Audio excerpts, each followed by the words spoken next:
What up, what up, what up, what up, what up, what up, what up, what up, what up? It's your boy Unkasa. You tuning in for another episode of Unkasa True Hip Hop Stories.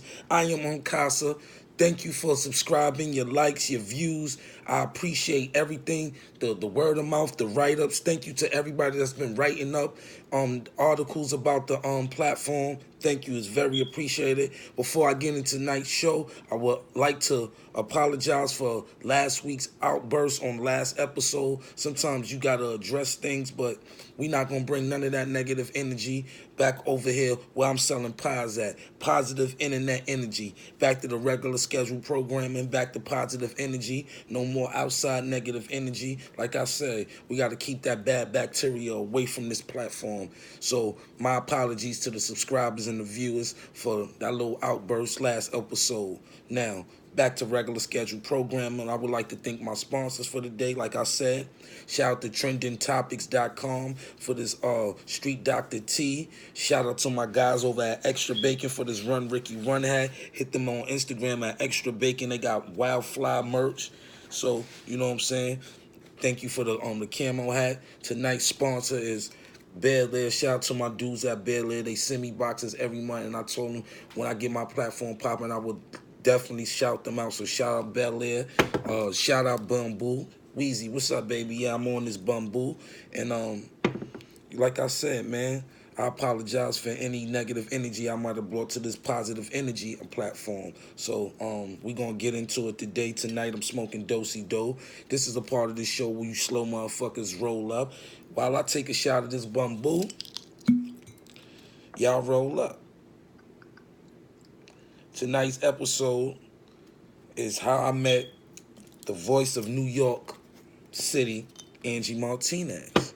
So, you know, roll up, pull up, and, salute.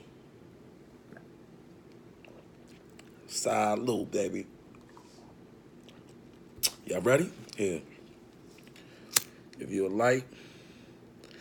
And let's get into it. Back to positive internet energy. Pies. Those pies shirts is coming real soon, too. Alright, so around 1998, I moved to Englewood, New Jersey with my manager. And I was on the verge of this little bidding war. So I'll say like 98, 99. My manager, Rosalind Brogdon, used to keep me around the who's and the what's of the industry. And one of the people that she actually had me around was my homegirl, my big sis. Shout out to my big sis, Arlene DeValle.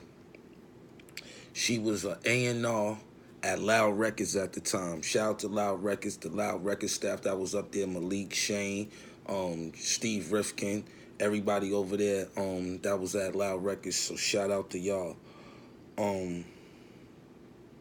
Arlene used to come around all the time. She used to take me to meetings.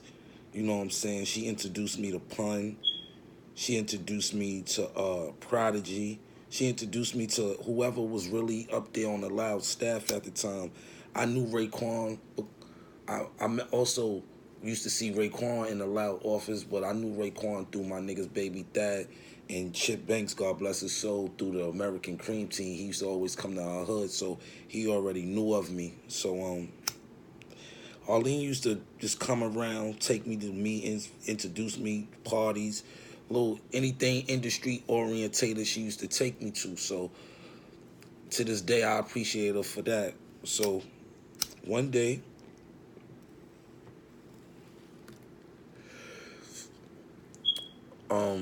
Arlene come to the house and she calls Ross and she said, "Yo, tell Under come outside. I'm about to pull up." And back then she had the Eddie Bauer Addiction Expedition, I believe, Explorer or Expedition. Anybody in the comments, y'all know what Eddie Bauer Edition truck I'm talking about. It was either Explorer or the Expedition, one or the other. She had the black one, and she pulled up. And she had somebody in the passenger seat with her. So when I get in the truck, I'm like, "Yo, what up, Arlene?" And homegirl looked back, and when she looked back, it was Angie Martinez, my favorite radio personality in the world. So she was like, yo, this is Ange, this is So I'm like, what's going on? Arlene took out a Philly, broke the Philly down. She had some Branson weed. We smoking. Me, her, and Ange, we sitting in the truck. They was playing beats. She was like, I've been telling Ange about you. Ange is about to work on some on an album, and she looking for artists to put on her album who to work with. And I was telling her about you. So I was like, word, thanks, Arlene. She was like, yeah. She was like, we're gonna light this, we're gonna roll this blunt up. We're gonna throw in some of these Optimus tracks. Shout out to Alchemist. We had some, and I still got the beat tape to this day. Alchemist gave us a beat tape. She's the first person to introduce me to Alchemist. She took me to Alchemist's house when he had a little apartment downtown. And we had the Alchemist beat tape, and we basically smoking and just listen to the track. So we get like halfway through the blunt, and Ange was like, yo, you gonna let me hear something? So I probably spit like 50, 60 bars for Ange. All I know, she started looking at Arlene with her mouth closed, like open, like, oh shit. Yo, this nigga's, I heard it, she was like, yo, this nigga's hard. This nigga's tough. He got some shit. So she was like, yo, I'm working on an album. Would you come work with me on the album? I was like, yeah, why not? So Arlene used to take me to her studio sessions, to the crib, whatnot. We used to just chill, smoke, listen to beats, talk about hip-hop shit. Who's better to talk about some hip-hop shit than Angie Martinez? You know, I asked her all types of Pox, Biggie questions, and she just dropping game and letting me know what's been going on in the industry, you know, and what to look out for as a youngster in the game. So I appreciated Angie from day one. So one day, Ange tells Arlene to bring me to the studio, and she's working on this record.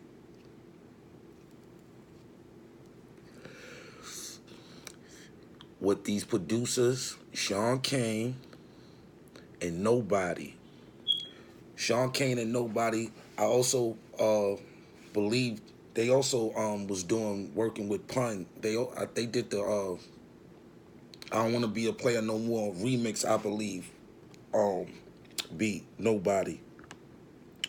So I walked in the studio. This is my first time meeting these guys, and they was like, yo, Arlene been telling us about you. You gotta live and prove up to what Arlene been saying. She been saying you like the king of Harlem, like you got some shit, you the next nigga.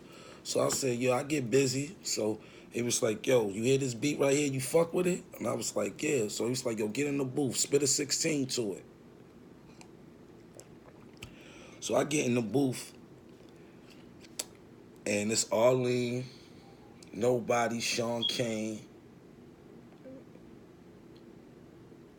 Angie, and probably and my man Jesus. Shout out to my man Pinky White, because he took me to the studio. He was a part of my management team also. And I'm rhyming, and you can see by their face reaction, they loving what I'm saying. So they like, yo, that rhyme right there, this the one we want. Yo, say it again. So I say the rhyme over again. So they like, yo, that was good, that was good, that was good. But say it again. Give me all you got, give me all you got. Now, I know by what Arlene told me, they don't work with the greats, so I'm going off their direction. So they like, yo, go harder, yo, say this word like this, say this word like that. And I wasn't used to taking orders in the studio. I always went in the studio and did me. So they basically telling me how to do my cadence and this, that, and the third. And it was getting kind of frustration because I didn't see what was wrong with what I was doing, but I guess the way they wanted to structure the record for Angie, this is the energy that they wanted. So it's getting to the point where I'm almost losing my voice because they want me to strain and do this and do that. Then it got to a point where both of them niggas was inside the booth with me when I was rapping. Niggas was trying to tipsy off their Henny, and they was like, yo, go harder. I want to feel this shit in my stomach. So I was like, yo, what the fuck is going on? The fuck is these niggas in the booth for? And at the time, this is my first time meeting these guys, so I might have did 3 more takes with them in the booth. I know it got to like the 4th take. I know I just took their earphones off, threw them shits on the floor, and walked out. I said, yo, Ange, yo, I appreciate for the opportunity, but I'm sorry, I gotta go. And I walked right out the studio. Ange was like, Pa, you out? You okay? You good, Pa? You good, Pa? I was like, yeah, Angie, I'm good. I'm just a little frustrated. If you grant me another time, I'll come do it again. But tonight, I just got an off night. And I walked right out the studio. And Arlene, she was chasing me down like, yo, where you going? Where you going? And I was like, yo, Arlene, I'm just so frustrated. I don't know why the fuck they getting in the booth. Why, like, what's wrong with what I'm doing? And he was like, nah, they just want you to push hard. I'll be like, yo, I'm pushing this hard. I'm losing my voice. I can't do no more. So I left. I went downstairs, got in my man Jesus' car. At the time, he had a little Ford Contour, a little white shit with the gray couch inside. And we got in there. I sparked up a blunt. Tears started rolling down my face because I was so mad and frustrated. I was like, damn, I fucking blew my chance on being on Angie Martinez's first album by being emotional. These niggas is frustrating me, getting me in the booth. I just felt like it was just a fucking awkward moment for me. So maybe a week later,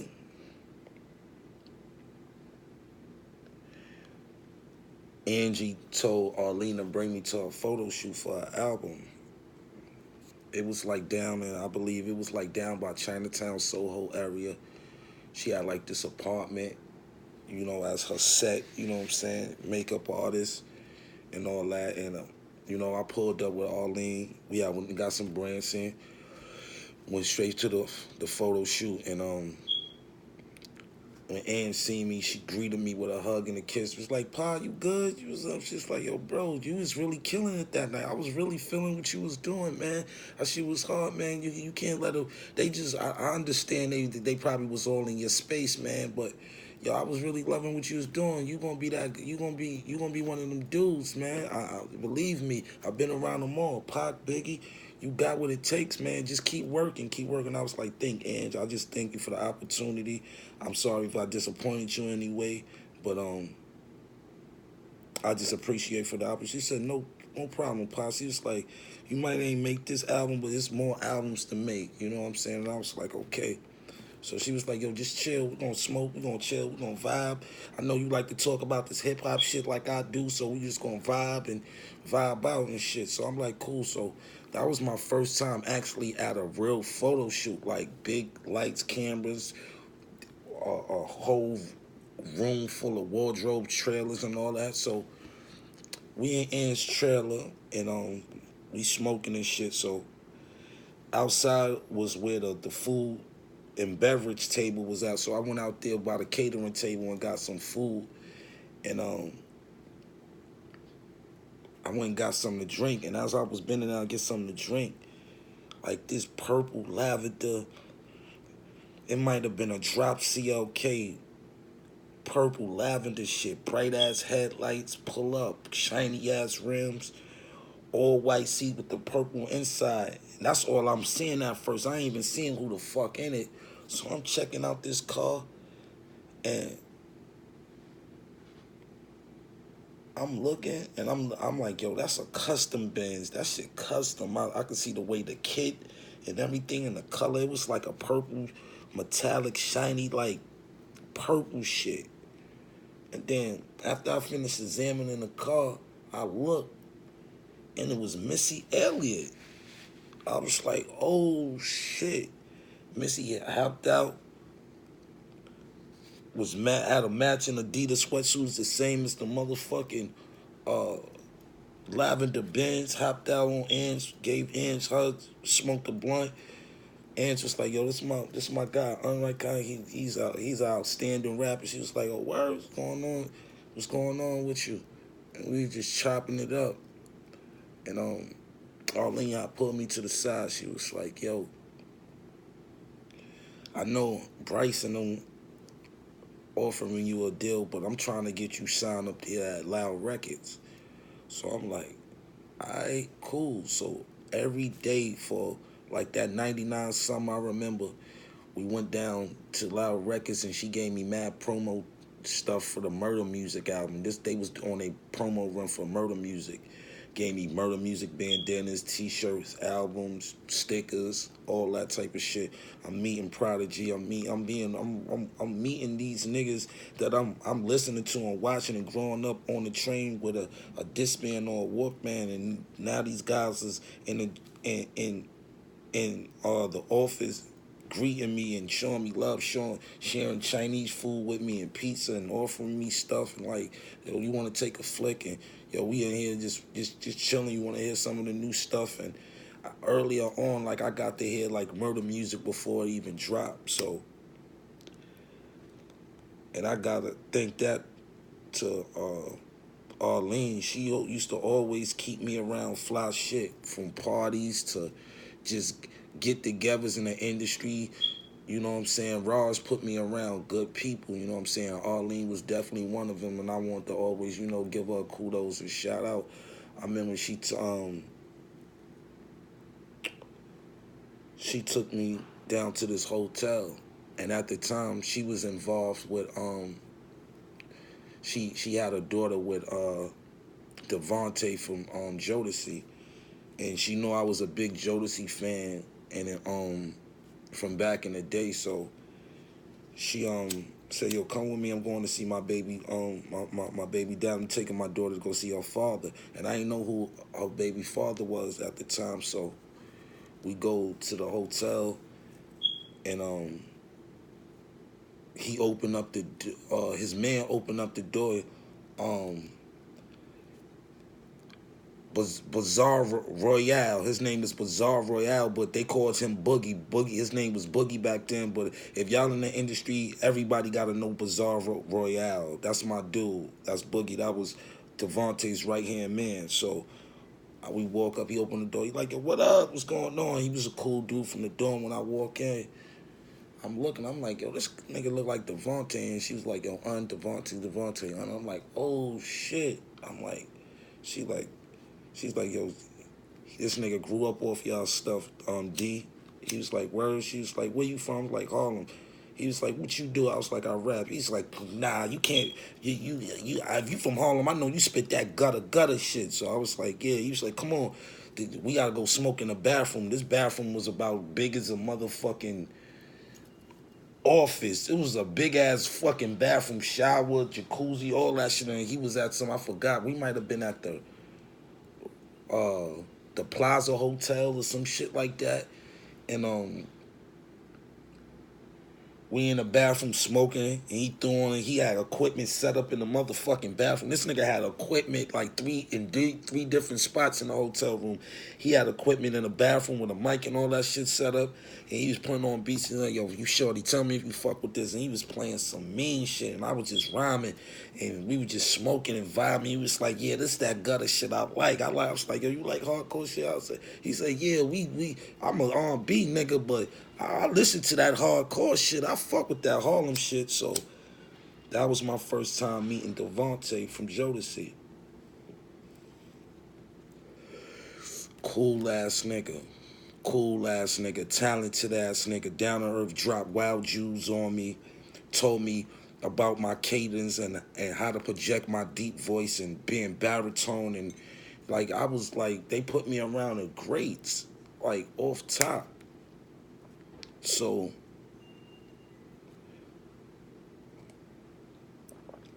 I wound up taking a deal with Blackground Records, Aaliyah, Timberland, Magoo. Even though Arlene was trying to get me signed, over there at Steve, because she had signing power. So she was Remy Martin's. Shout out to Remy. She was Remy Martin's first A&R over there at Loud. Cause I met Remy back in the days. I knew Remy for a long time. I knew Remy when she had the pink Benz and all that. Remy been gutter.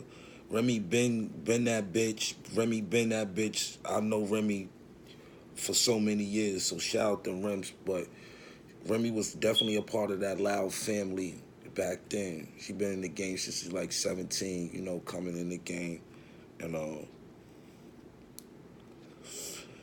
but yeah, that's how I basically met Angie Martinez, and still to this day, me and Angie is cool when we see each other. We always chop it up. She always give me love. A lot of the times when, last couple of times when Joel's was doing his little promo runs, I would bump into Angie. But she the first person that I met in this industry that was 100% pure with her knowledge and her gems, and really the first album that I would have been on in the industry. This kid named Britt wound up replacing my verse.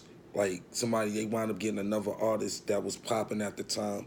Shout out to him, named Brent,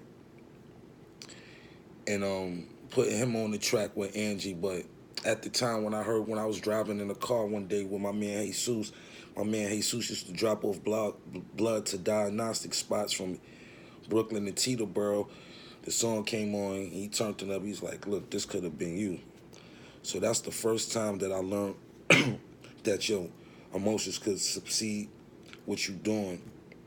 So to all the viewers, sometimes you can't let your emotions get the best of you, because it'll stop you from actually doing something great. And I've learned that many a times. I don't bump my head many a times of being emotional at certain, you know, situations. Sometimes negativity has to be addressed, because I don't tolerate no disrespect or no assassination of my character in any way, because I've always been a good-hearted person since I've came in this industry. I've came in an industry to where we wasn't taught to be stand side by side. We was taught to be each other's competition, even within the team. So that's what type of energy always been around. You get what I'm saying? So with that being said, when I give y'all these stories, this is just a legacy and like a little time capsule of my life that I'm willing to give to the fans. So that's how I met Angie Martinez. And like I said, me and Angie is still cool to this day. I haven't seen Arlene in probably about 2-3 years, but the last time I seen Arlene, it was all love, and we were just getting back up on old times about how the industry used to be. The industry was love, man. I used to go to parties. She used to take me to parties. You see everybody in their exhibit, the Alcoholics, Wu-Tang, Raekwon. You used to see everybody in one area and everybody having fun, smoking weed, and them album release parties used to be popping in those in-stores. She used to take me to a lot of in-stores, especially that had to do with loud. I went to a Murder Music in-store with Mobb D. That shit was fire. But I'm just giving y'all the experiences that I did in a vivid storytelling way. You know what I'm saying? I'll never forget that car Missy pulled up in. That Benz was so shiny and purple. Like, that shit, the Welch's grape soda, the way it pulled up on the scene. And she had the whole Adidas out. I still, to this day, haven't seen that Adidas outfit that she had on. She had on a Missy Elliott chain, some big ass ring, like hair done. Mary J. Blige also pulled up on that photo shoot. That was my first time ever seeing Mary J. like on a one-on-one, like being able to conversate, and she, you know, admired my sneakers, like gave me a compliment on my sneakers that I had on at the time. I think I had on like some pink Air Max 95, so you know, she, you know, and now, you know, I just give y'all these stories, man, and, you know, try to paint the picture of how I came up in the game. So until next time, man, roll something, light something, smoke something, share something. Y'all know the slogan. It's your boy Unkasa, episode 22 of Unkasa True Hip Hop Stories. How I met the voice in New York. How I met Devontae from Jodeci. My homegirl Arlene, I love you. You viewing this, get at me. I had nothing but great times in my career. I've met a lot of people, man. I got to smoke and chill and conversate with niggas like Prodigy and Raekwon at a young age. Got to shake pun hand and get a piece of his sandwich because he had a big ass 6-foot hero in the office, and he was like, "Shorty, you want a piece of sandwich?" And I was like, "Yeah." I ain't even want none, but I just took it because Pun offered it. So shout out to the Loud family, Steve Rifkin. Like I said, until next time, man. Roll some, light some, smoke some, share some. It's Unkasa True Hip Hop Story, and I'm out.